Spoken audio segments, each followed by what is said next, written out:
Innovation Unplugged from the Alabama Community College System's Innovation Center takes you inside Alabama's workforce development. Join us for enlightening conversations with community leaders and industry experts showcasing experiences, addressing key issues, and celebrating successes in the workforce initiatives across the state. All right, welcome back. Innovation Unplugged. I am Houston Blackwood. I'm the Workforce Director for the ACCS Innovation Center. Today I have two special guests with me. I got Brandi Merrill, Director of Curriculum Design, and I got Joe Johnson, all things extraordinaire, Workforce Director at Wallace, Dothan. Happy to be here. Yeah, man. How are you?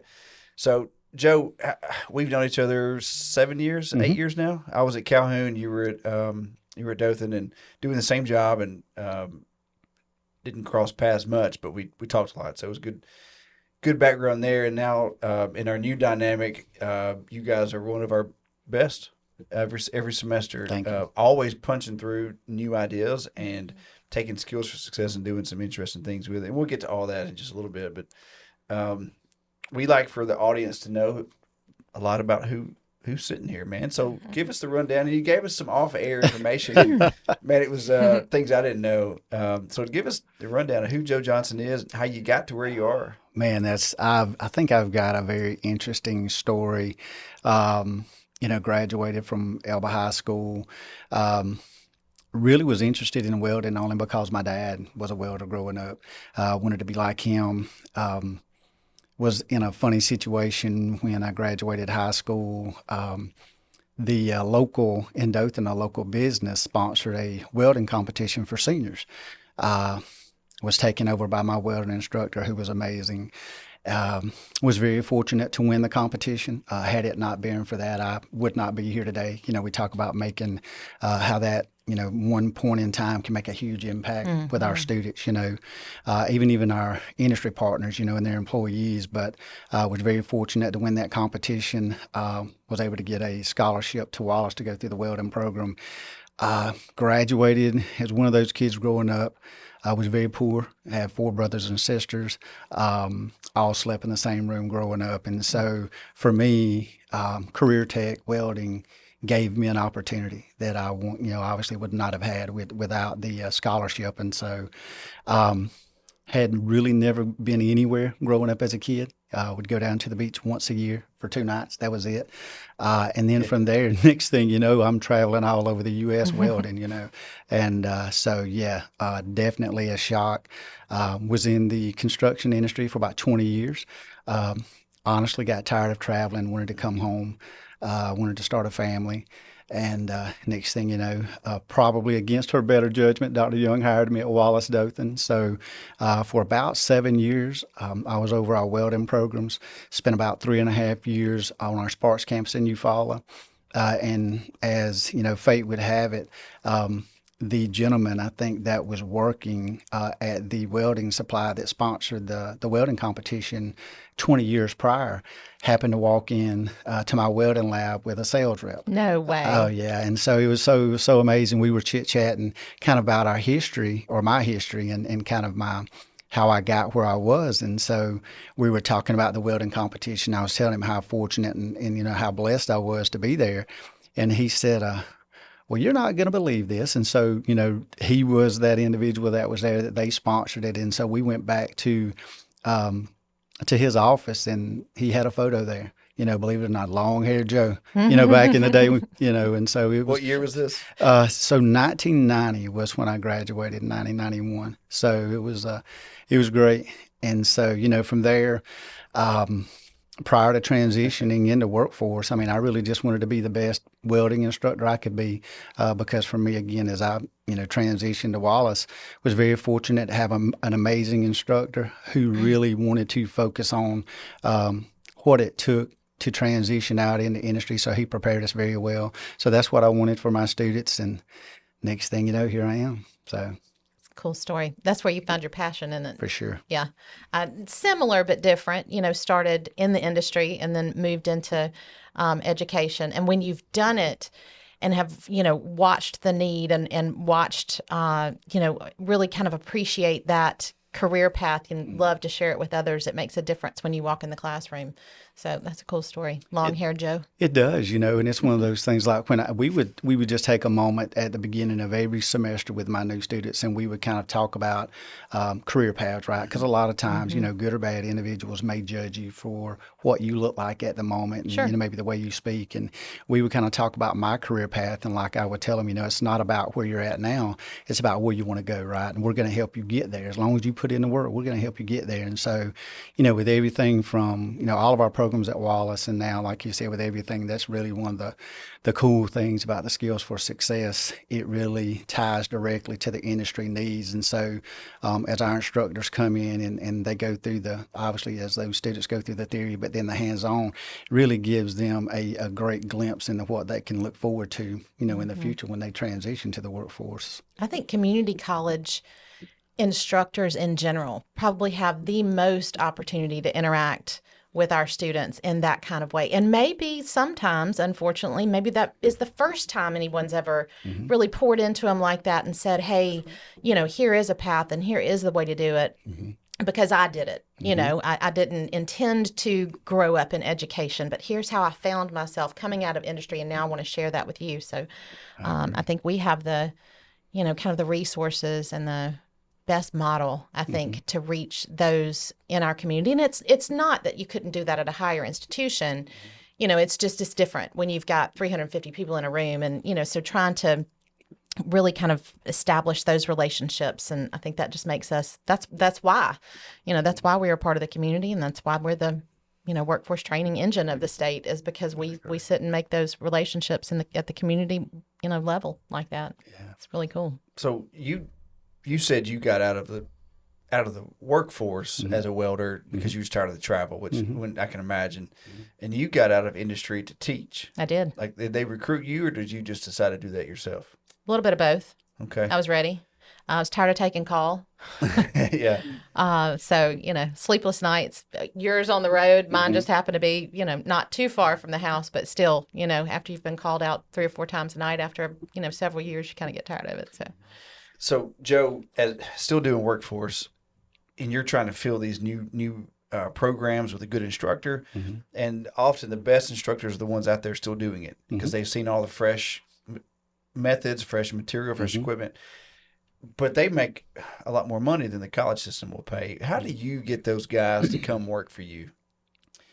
For me, I really talk to them about my path, and yes, we're going to make quite a bit more money in the industry, right? But the opportunity to give back, because most of the young men and young women that are out there that may be looking to transition into education or to teaching, it's about giving back. Like for me, like I said before, there's no doubt I would not be sitting here today had it not been for my high school welding instructor, had it not been for obviously my college instructor, right, pouring into me. So an opportunity to give back. And so, and we talk about, when you make that connection with a student, right, and you're sitting there and you're talking about maybe your theory, right, your content about whatever it is that you're going over that day in the lab, and you can use your industry experience to connect those dots, right? And say, well, hey, when I was in industry, this happened, this scenario, this is why you need to know this. And in this instantly, you can see the light go off, right? And they really kind of perk up and set up in their seats and pay attention and are very much engaged. So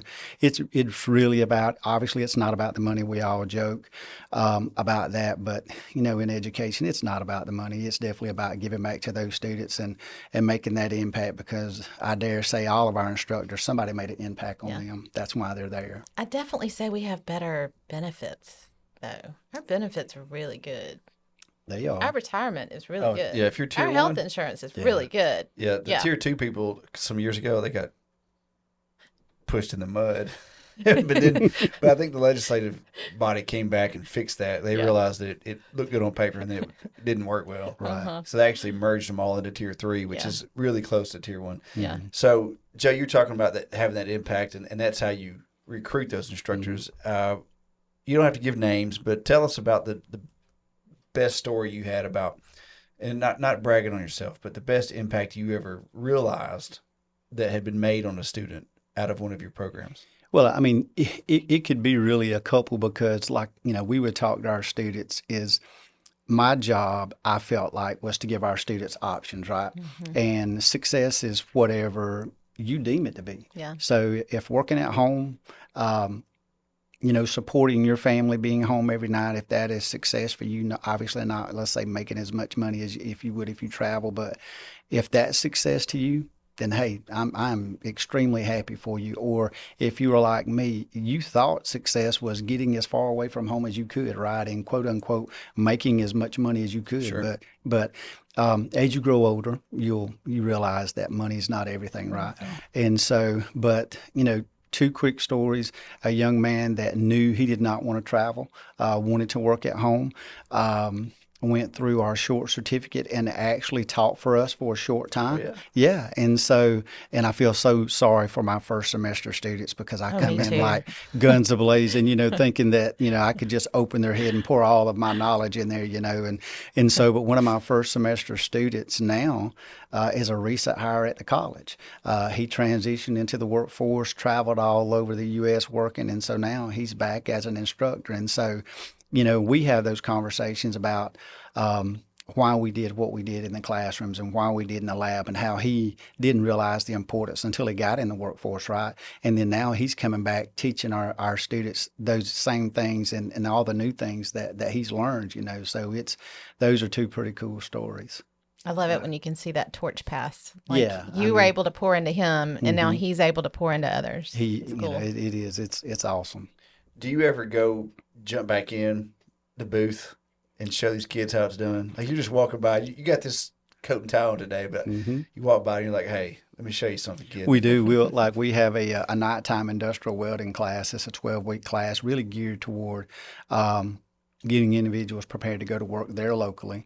A lot of MIG welding and some stick welding. And so, yeah, we'll get in there and I'll talk to most of our classes our very first night and kind of talk about expectations. And yeah, I'll drop by, and so again, because depending on the day at work, I may be dressed like this, I may not, but then when they see me dressed like this, but then I walk back in, with some work boots and blue jeans and welding shirt on or whatever, it's a good thing. Let me ask you a question. So when I know you're an athlete, you played some JUCO ball, and you put that uniform on, and you played some ball too. in high school. Yeah. You put that uniform on, and it's a mental shift, right? Like it's game time. So when you jump out of that suit, it's a very nice suit, by the way. Thank you. I've always been envious of your style. I say wore that it on there just for you today. Well, we appreciate that. But when you jump out of that suit and you do put that welding shirt back on and put your steel toes back on, does that flip a switch for you? I mean, growing up, and I don't know if it's something that's kind of instilled in you, if you're just is innate, but I've always wanted to be, regardless. I mean, we could be playing checkers, and I want to be the best player, checker player, right? I get in the welding booth, I want to be by far the best welder. I get on a job site, I wanted to be the best welder there. Same thing, transitioned. Like I would tell, again, the young man that's working at Wallace now. I just wanted to be the best welding instructor when I started. That was it. I mean, I wanted to be the best welding instructor in the state, wanted to have the best graduates in the state. And I think if you take that mindset with your students and everything that you do, great things are going to happen, So. I agree. Yeah, and I knew that about you. And man to man, I saw that competitive streak in you. And so I had the same feeling. I'm like, well, whatever Joe's doing, I'm going to do it better. And we've talked about that on the show. But I have that with Leah, Right. and I still have that with Doug, who succeeded me at Calhoun. I'm like, I'm going to do something better than he can do. But that's just how guys are. But you've always been that way. And even though we've disagreed on some different strategies before, you've always been looking out for the best way to do it and with the biggest outcome for your students and then biggest outcome for your departments. I've always respected that. Thank you. And you've got some pretty cool stuff going on. We were just talking the other day, and I owe you a document that I just got the update for, but you've got a really cool project going down there. Is it Housing Authority? Yes. Tell us about that. And tell us about where it came from and all the things you've done to make it go. I think everything that we do, so much of what we do is about relationships, right? You and I, Brandi, we've talked about it before. Our industry people, they're so busy every day, right? Trying to survive, right? Run their business. And then when you have one of us that comes knocking at the door, sends an email and says we have all these great things to offer, when they give us 5 minutes of their time, we have to make it worthwhile, right? Make a big impact. So thankfully, through some relationships and partnerships with the housing authority, we were able to sit down and really, I think they participated in some OSHA training to begin with, just some very standardized training. And then from there, we just started having conversations about training for some of their maintenance employees, and that can look like everything from plumbing to electrical to carpentry. And so really that's what we did. We sat down. Our first phase, we're in the process of we're finished with the course outline for the plumbing. I mean, everything you can imagine. If you go into an apartment, and what they're looking for is their maintenance technicians to be able to go in and something as simple as replacing a faucet, but it may be again replacing a water heater, replacing a tub, and replacing a sink, whatever. And obviously, when you're replacing a toilet, there's so much that could just go into that, right? When you pull that up, what are you gonna, what are you gonna face, right? Is it a subfloor? Is it a concrete slab? And so they're giving us an opportunity to provide some training for them, and it'll be great. Right now, we're looking at plumbing initially and then transition into some electrical. But it's a great feeling, honestly, and I'll say this, I'll kind of preface by saying I think I am very fortunate and very blessed to work in the community in the Wiregrass, because everybody seems to pull in the same direction. And if they see that you are putting your best foot forward and trying to do good things, they're going to work with you, right? And so, again, just having an opportunity to work with the housing authority. So we're looking forward to some good things. And you're doing that for the housing authority employees. Correct. But that's correct. I know that in the back of your mind, you're thinking, as soon as I get done with this project, I'm going to get all the kinks worked out. I'm going to turn this around for the residents. For sure. In some cases. For sure. And even for us, because right now we don't have the space, or did not have the space, to offer like a construction program. So even prior to this, we were partnering with our local, some of our local career tech centers, and utilizing their building construction labs at night to teach entry-level residential carpentry with the Alabama Home Builders Association. Yeah. So again, just trying to be creative. Again, I think another great example of being in the community and everybody kind of pulling in the same direction, because could have been so easy for Dr. Coe there in Dothan to say no, right? It's not a great fit. We really don't think that would work, but they didn't. So many great people there. They opened their arms to us and allowed us to use their facility at no cost, right? And so, when you have those partnerships and those relationships, great things can happen. Well, and I think we've seen that with the 2 courses that you've worked on with us, where y'all have piloted, and the first one was fiber, and then the next one is going to be forklift. Yes. Yeah. But you came to us with that need from K-12. How did you get to that point? Well, again, goes back to relationships, because you've got, the career tech directors there that obviously they're looking for their graduates to be employed, whether if it's co-op situations while they're in school or transitioning after they graduate, into the workforce. And as we've all talked about, we want to make sure whatever training that we put an individual through, it's really going to mimic and mirror our industry standards, right? And that's why, again, it maybe takes us a little while to develop something, but at the end of the day, when it's developed, we want our industry partners, when Joe graduates a course or training, if you will, and they hire me, even if it's part-time, we want them to be able to see the skill in everything that we do, because again, if they do, they're going to come back and they're going to trust us, right? So absolutely. Yeah, I know we're developing that course, and we've got the lab concept, but you mentioned right away about making this a pretty interactive course, not just the OSHA standard, here's the parts, here's the safety, let's run around this thing and call it a day. Right. You had some pretty interesting ideas about how to do that. Well, and it's again going back and putting because when I left the industry, as far as managing projects, and you hope and you wish what an individual, even if they're new, right? You understand coming in, if they're green, as we call it, but at the same time hoping that they have a certain level of understanding. And I just know, with talking with some of our businesses around town, when an individual comes in, if they say they've got some forklift experience, it's more than just, being able to get under a pallet and run around with it, 12 inches off the floor. It's, everything from, okay, when you look at a pallet, is it palletized correctly? Should you even try to pick it up, right, before you even get your forks under it? And then from there, obviously a lot of our places, you're having to pick pallets from heights. You're having to pick them, you're having to set them. So those are one of the things that as we were talking with our partners with ATN, and as we were starting to have conversations, those were the things that I really wanted to see, because I think that's some of the things that's going to make our graduates or our completers very valuable to our industry partners. Absolutely. When they finish. It's also stuff that we can target as we go out and film, right? And so for new listeners or listeners that just don't know, that's one of the things that makes our courses very unique, is that we take those concepts and say, okay, what is the need to know information that a new employee, new into the industry, green, would need to know? And then when we go on site and film, we're capturing all of that goodness, from real workers on site, here in Alabama. So that's a really cool perspective, to be able to kind of drive those points home and make it really, really relevant, because there's a lot of training out there.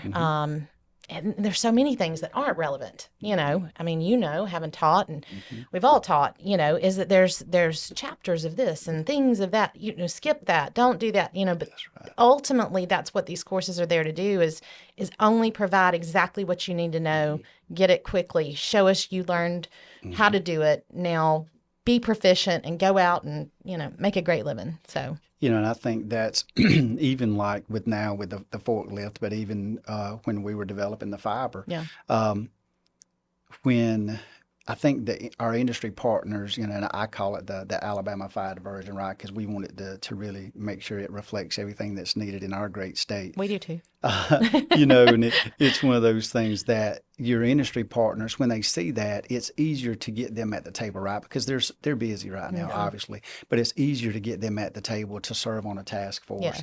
And then that way, because they know they're pouring into it, because at the end of the day, they're going to reap those rewards, So it's a really cool concept. And obviously, there's been a lot of success statewide. Yeah. So, Yeah, that forklift, we mentioned that. I forget where we were. I've been to a Zoom call, like one of those regional calls, but I mentioned, hey, we just had this conversation. You had asked for it. And I'm like, hey, Joe asked, and I know that you guys all see the same thing. How is it going to look if we can develop this forklift for you? Because that's one of those things. It's like welding and CDL. Everybody kind of has their own version of it. Correct. And so when we wade into this mess, like, we're going to do it for you. It's like, oh gosh, here they go again. What's the message? But like, how do we say? But anyway, I'll ask those guys, how does it look to you if we help build one that you guys can all use? And then I asked, does anybody have one that they spent time and money creating? And so they were all like, we've got one, but we didn't make it. And they wanted it. So I was really happy about that. Yeah. And that's one of those things, like, it's such a basic, and it's not hard, but man, to get that right. That's right. You mentioned earlier how that course is being developed. Of course, we're involved in it too, but Dothan and ATN are working on this. That hasn't happened very often. Tell me about that. Again, just from a partnership perspective, and obviously everything that ATN produces and provides is obviously a quality product. Obviously, they have great subject matter experts when it comes to their engineers that are teaching these courses. So I think it's a great collaboration, because you're able to tap into their industry expertise. I probably have zero expertise, but I'm just kind of there getting in the way, But, having those industry people at the table and being able to navigate that. So I think that's one of the great things about, working in the community college system between ACCS and all of our different workforce partners around the state at each college, but at the same time, ATN, being able to work together for the better of the overall workforce, right? Because that's what we're here for. Yeah. I know workforce is a very general term, but at the end of the day, we all want the same thing. We want, whether if it's health science or or career tech or an existing employee, we want that individual to be as well and highly trained as we can when they leave our programs. Absolutely. Yep. And you guys do that very well. early on, y'all jumped on the Skills for Success train to with your line workers. I think that was one of the first ones, like for CDL. Mm-hmm. Is that? And we've slept a lot. How has it been for you guys? It was you and Keisha, and you had one other person there. Mm-hmm. And now you've got like 20 people that work for you. Not really, but you've added staff. How has that process been for you, running Skills for Success and keeping that standard high? Because there's a chance to water it down if you're not careful. How has it been for you meeting those industry needs, keeping it a high standard, running a tight ship? Well, first I'd say I am very, very fortunate and blessed to have the team that we have, right? We've grown, obviously, with our successes over the last several years. Shameless plug for Dr. Young and Dr. Wilkins. They're amazing. I mean, because they give our team and workforce all the tools that we need to be successful. Now, at the same time, they set a very high standard and a very high bar, right, with expectations and what we provide and produce. So very fortunate there. But yeah, I mean, Keisha's amazing, our entire team, but she really, and we all joke about it, she runs everything back at home for us. I mean, she does. And as we joke in our meetings, and if y'all have a question, and I'm like, I don't know, let me go ask Keisha. Absolutely. And so She's your phone a friend. She definitely is, and and we talk about it a lot. We were joking actually this week about they all joke that I'm kind of out meeting and selling and those relationships, and they're back there, really scheduling and keeping everything going. And so I think it goes back to your team because from the top down, we all understand the expectations of a quality program. And again, at the end of the day, the last thing, like we were talking about with the forklift, is watering something down to where I think that's the worst thing we can do, because obviously once our graduates complete and go out into the workforce, if it's not what our workforce is looking for, they're going to be extremely disappointed in us, right? And they're not going to come back to the table. So they do a wonderful job there. And I'll look at our calendar sometimes, it's just, with Skills for Success, and our month of March and April was so crazy with all the training that we had on campuses for high schools. And some of them would even come to us, for depending on if it was fiber or heavy equipment or whatever the case would be. But yeah, so. Meeting that industry standard and keeping it so they want to come back. You deal with a nuclear plant down there. We do. A lot. Yes. They do a lot of business. And I don't remember the first time they said, hey, let's run it one time and see how it goes, whatever. But that's a huge customer. Obviously, it needs to be right every time. What's your process to make sure that you keep it at this level? Well, I think, again, that just kind of happened by happenstance. They dropped by to see if they could borrow some of the electrical trainers that we use in some of our maintenance training. And as we were there and they were looking at some of the equipment, I was like, oh, hey, by the way, we've got some cool fiber training that we're about to roll out. And that's where it started, really. And we sent the content to them to look at. And so, now, thankfully, I think we've trained roughly 36 in our first cohort with them. Yeah. Wow. Amazing. And so now, again, because of the quality of the product, right, and our wonderful instructors, now they are making that a part of their annual training. So it's amazing, So now all of their new employees and even the employees that are going through their training annually, they go through the fiber training. And because everybody has a different need, and like they were saying, when they're in there, maybe they have a contractor doing some work, maybe the contractor doesn't take the best care of the equipment inside the facility, right, as maybe an employee does. Per them, and like they said, having an employee there that knew the standards, right? Everything from, again, how do you splice fiber? Everything with the equipment was extremely beneficial, and very helpful. And so with them, and then the same way you were talking about kicking off our CDL. Quite some time ago with the city of Dothan. Now, because the program is so great and the instructors have done a wonderful job, and I think, if I'm not mistaken, over a year we've trained over 60 some odd for the city and the county. And right now we've got 100% pass rate, and it's amazing. Fantastic. And all of their employees that come in, I think they have 90 days, if I'm not mistaken, to get their CDLs. So they just go into a training rotation with us, So it's a wonderful partnership. Where do your CDL students test? Are the state troopers? They do at the state troopers, yes. Okay. Yes. I thought We so. are hopefully in the process of maybe some expansion, you know, and our goal is to, if we're able to expand, then hopefully become a third-party test site or something to be able, because for us right now, that's kind of where the bottleneck is for obviously, sure. you know, with the testing piece of it. And so you want those individuals to test as quickly as you can after they finish their behind the wheel. But at times there's several weeks in between there, and we'll bring them back in for a quick refresher, you know, before they transition. Typically the day before they'll go through a quick refresher, because most of the time they're nervous, right? They've not Absolutely. gone through any training for a couple of weeks, and so it's worked out well. Yeah. That's good. We've talked about that CDL reimbursement. Mm-hmm.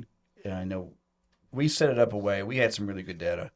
Aaliyah changed our model a little bit. And so then the funding didn't make sense, but we were kind of stuck with that for a while. But we've got really good plan right now to increase that 2,000, 2,250.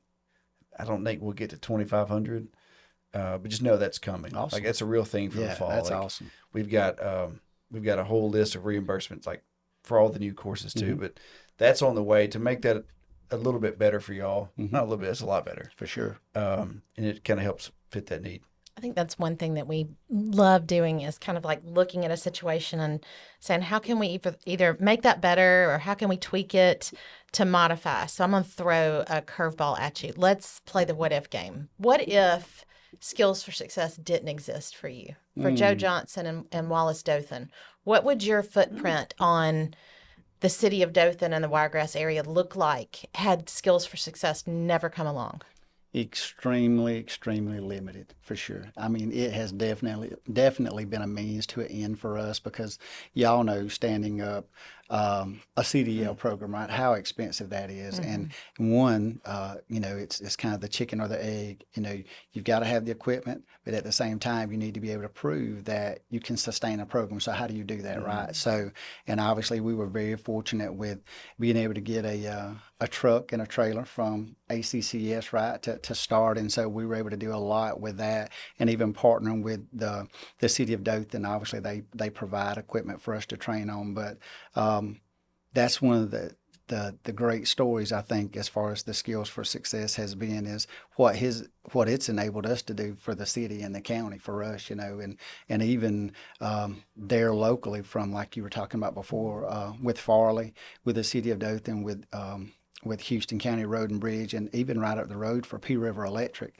They've put, if I'm not mistaken, all of their linemen through the fiber course, some of their individuals from, and which was, I think, a pretty cool viewpoint, but even like their call center, you know, like they said, maybe an individual maybe kind of reads off a script, if you will, may have never really seen any of the parts that are in depth anyway, but being able to put them through the theory, but also the 2 days of hands-on training with everything from the termination, the splicing, you know, the troubleshooting, all of that makes things make a little more sense, right? And so when you're talking to a person on the phone, so, I mean, you look at those 3 or 4 partnerships there solely because of the Skills for Success, right? So it's been an amazing opportunity for us and our community. That's a good answer to a curveball. It is. So, you know, we don't script these questions like, on purpose. Like that's on purpose. I don't even make notes. Houston makes notes. I just I'm get to sit here and I'm writing think down them my up. grocery list. No, so Skills for Success. Obviously, we could talk about that for days with you, Joe. But we also, when we bring you guys on, we want to know what else you got going on, because Yeah. believe it or not, there are other things besides SFS. So what else is going on at Dothan? Big programs, for credit, non-credit. What are you pushing? What's big? You know, obviously we're in a healthcare hub in Dothan, so we have an amazing healthcare programs there. CTE is wonderful. Our Dean of Career Tech, Miss Martha Compton, she does an amazing job with all things career tech, growing all of our programs. Been very fortunate. She's received quite a few grants to be able to upgrade equipment, because obviously, you know, for students to go out and be successful, they need to be training on the latest and the greatest, right? So she's done a wonderful job with that. We work very well together because, again, the reason we can do what we do, to use some of our educational jargon, but on the non-credit side, we share spaces, right? So again, industrial welding, we're very fortunate to be able to run a non-credit nighttime course when the daytime's not using their labs, right? Same thing we're going to do with this Dothan Housing Authority partnership. We're going to be able to utilize the electrical lab at night when they're not using it, right? So again, just I think, but that goes back to a great return on investment from taxpayer dollars, Absolutely. right? Not having to duplicate everything, that we're able to share spaces. So utilizing resources. there you go. I mean, we're all taxpayers, and sometimes you do see, not in the state of Alabama, in other states, you see underutilization, right, of lots of things, whether it's buildings or resources or whatever it is. So that's a really cool thing, to kind of watch that happen and make it better. But Love I think, that. we were talking about that earlier, but I think that begins from the top down, like you said, with Dr. Young and Dr. Wilkins, with the expectation, again, we're there to serve the community, right? Because without, we are, no pun intended, we're the community's college. Yeah. And so being able to utilize our resources for the betterment of the community, that's what they're all about, whatever that needs to look like, right? So it's really good having that support from them both. So. Yeah. What's the one program you'd like to start? Assuming there was a need for it. He gets a third.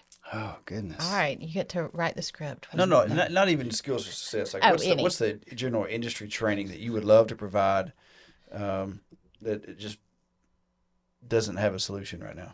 Well, I don't know if I think it's really probably just developing things out a little bit more that we already have, right? When it comes to maintenance and automation, right? I think those are the key things, because I think from a healthcare side, just because of the Alabama Board of Nursing and ADPH, they're obviously meeting all of those guidelines and expectations for the most part, right? I'm saying that, and I have no knowledge of what they do in healthcare, so I'm sorry. So Dean Button, if I'm wrong with that, I'm sorry. So, but I think from a career tech side, with so much being automation, I'm kind of looking forward. Well, I'm very much looking forward to, like, with what's going on with the hybrid technology with the EVs and everything, whether it be the charging stations or whatever. Because again, there in Eufaula, obviously that is a very busy throughway there on the way to the beach. So they're putting in, I know, quite a few charging stations. So looking at that, I'm excited about that, maybe standing up a program to be able to support the charging stations, because install is one thing, but supporting and maintaining is another. So we've heard that. What if I shouldn't say this out loud. What if we told you that we were asked to get into the welding preparation for welding, not welding associates, and not the level of welding that you teach every day, but some level of pre-welding training. How would that look for you? I mean, I think that's a great thing. It's really about fundamentals. I mean, I would joke with my students, because when you talk about academics, most of them put their hands up. They think they're allergic to math and speech and English and all that good stuff. And we would explain to them, in my role before I left, why I needed math, why I needed speech, why I needed English, and our computer courses. And so I think without them even realizing, we were talking about the math and geometry with welding, a lot of what we do is about work angle, travel angle, arc length, which is really just math, right? You talk about, you may have a joint that's 90 degrees and you need to put your first pass in at a 45. Well, you're not going to be there with a protractor. What's 45? You got to be able to feel that, right? And that's where your instruction and repetition goes in. So it's really a lot of fundamentals, regardless of what you're doing. So I think it'd be great. I would have said the same thing if I were sitting in that seat and he had asked me that question. And, well, how would you feel if, we developed a skills for success, for incoming ultrasound people? I would have been like, there's so much more opportunity for me to focus in the classroom on other things other than potentially catching up a student with that foundational piece. So there's so much preload, opportunity that can be there, so that then you know, the whether it's CTE or whether it's workforce, however the course is being administered and whoever it's being administered by, is just knowing that foundational knowledge is there. And then that instructor can spend more time focusing on the core principles of what that, whatever that is, right? Yeah. So yeah, that's a good question. I mean, perfect, I guess, I think, opportunity segue. We got a phone call from Michelin the other day, right? Their employees, obviously, to your point, not the standard that we teach in those multiple 10, 12, 2 semesters, 18-month courses, but they need some welding training. So if there was something that was developed, because again, it's very high level, right? It's very short term. They only need to know a certain amount of things, but those things are basic fundamentals, right? Regardless of what process you're using. So, and you go back to like with the community, we have a Con Ed course called Intro to Welding, and it's geared for people in the community, for farmers. Absolutely. And it's really just very high level, right? Because to, your point off air, wanting to work on maybe some of your own stuff, right? But, it's again,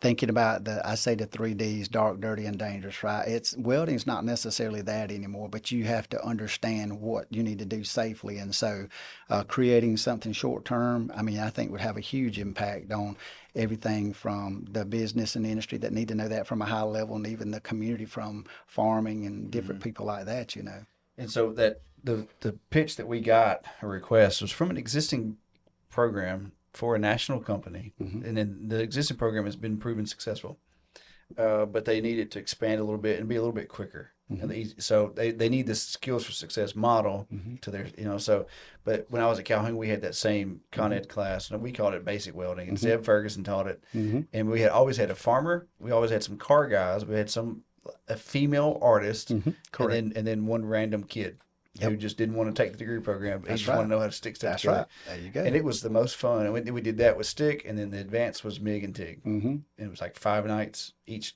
time, about 20 hours each run, and get after it. That's right. So it's good stuff. So that being said, Joe, we are almost out of time today. We appreciate you making the long drive here. It's what, 3 hours from Troy? Just about. So it's 6 hours for 1 hour of fun, 47 minutes of fun. But it was worth it though, right? Yeah. Definitely. Thank y'all for having me, for sure. There's so many things that you guys do down there. What are your final thoughts for us, for the people that watch this and hear what you say? What do you want them to know about Joe Johnson and Wallace Dothan? I think we're always striving to put our best foot forward, right? And whatever that means for community, whether it means for our high school partners, industry partners, whatever the case may be, knowing that we're going to be there. We can't be in all places at one time, but just knowing that we're a phone call or an email away, and that we're, our team, and when I say our team, the entire Wallace Dothan team will be there to do whatever we have to do to meet your workforce needs in whatever sector you're in. So we're just, again, we talked about it earlier, being the community's college, and I truly believe that. So thankful to have an opportunity to be a small part of it. Absolutely. All right. Well, thanks for listening today. And if you don't subscribe, go do that. We are on all platforms, so like, subscribe, and follow. Thank you for listening.